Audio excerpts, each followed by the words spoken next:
So let me just briefly kind of give you a sketch or a kind of a vision about if I had a magic wand, I could wave that magic wand, this is the school that we would like to see.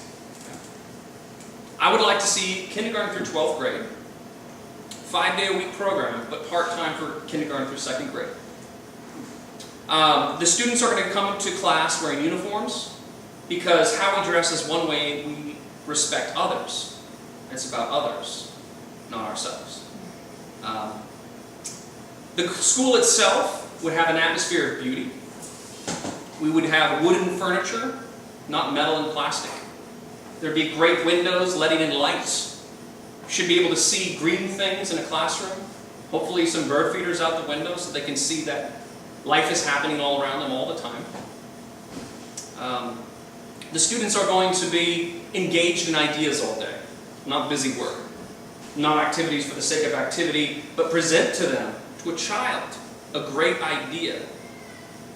So if you look at something like Heidi, the novel, the task of the student isn't just to memorize the plot and the main characters and tell you who the protagonist is, although that might come up. The task is, well, what's the idea of the relationship between Heidi and her grandfather?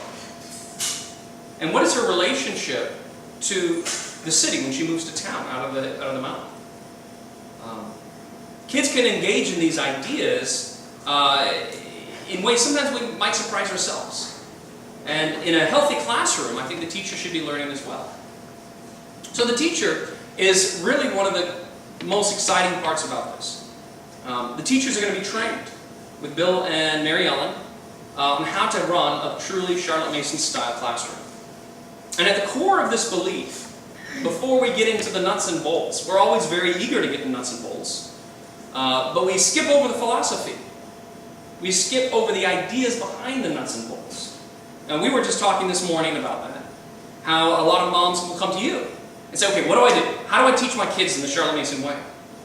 And you want to spend time with them and say, well, hold on, there's 6 volumes of books here, we can read this, and understand the ideas and get excited about it and go back to it like a source of a fountain of youth to get that energy we need to go back to those children and say, hey, son, daughter, this is what we're going to do. And here's why. And the why is the part that many of us skip over. So let me spend a little time with why today. Why are we imagining the school in this way? Where students are learning disciplines of habit of attention, where the classroom is filled with an atmosphere of beauty, where ideas are being presented to them through living books. Why is that an issue? Why does Charlotte Mason talk about that? I've been teaching in public schools for 13 years. We've homeschooled our children up until this year. Now they're enrolled at Ambleside in Fredericksburg. And I'm also fairly familiar with some local private Christian schools. And almost everyone subscribes to 2 teaching philosophies. Or usually it's a combination of both, right? So one, on the one hand, begins with John Locke. Right? It's that 17th century philosopher writer. Very influential to Thomas Jefferson. And what he did in his work is he elevated reason above tradition as the ultimate arbitrator of truth. Reason now is on the throne and has the authority to dictate to us what is true and what is not. That idea is so ingrained into our culture that we may not even say, okay, so why is that a problem? Because that's just the way we live in America. That's the way we think. Okay, so here's the result.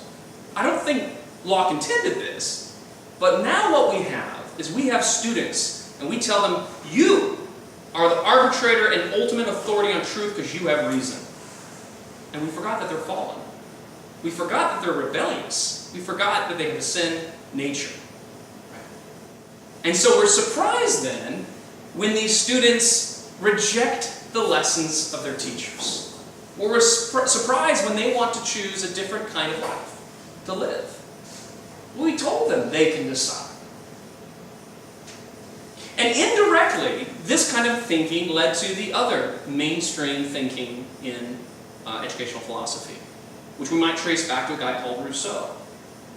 Rousseau came on the end of this Enlightenment period where thinking like John Locke was dominant, and everybody was kind of tired of it. Because putting a reason as the authority kind of results in an education that is very much based on data, measurable results, concrete details, and at some point they forgot about people and emotion and creativity. So Rousseau was trying to bring things back, bring the pendulum back a little bit and correct the problem.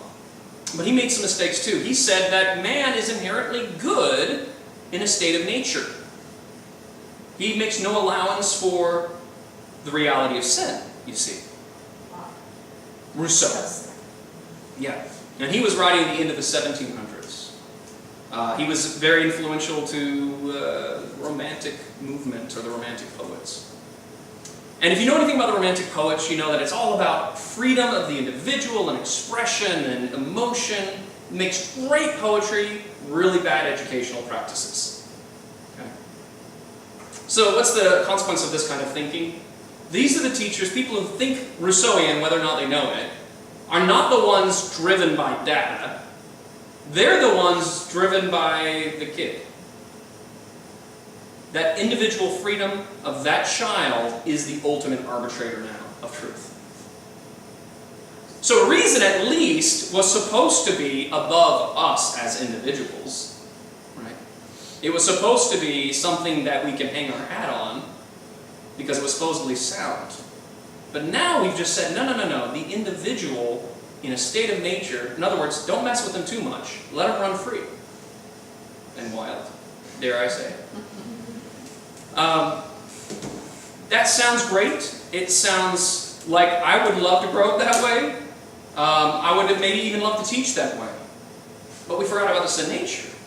When we understand that God is the ultimate arbitrator of truth, and we understand that He is the ultimate teacher, and we understand that the Holy Spirit is at work in our children when they learn math, when they learn composition just as much as when they learn to do the right thing, that God is involved in all parts of our life, it should change the way you teach.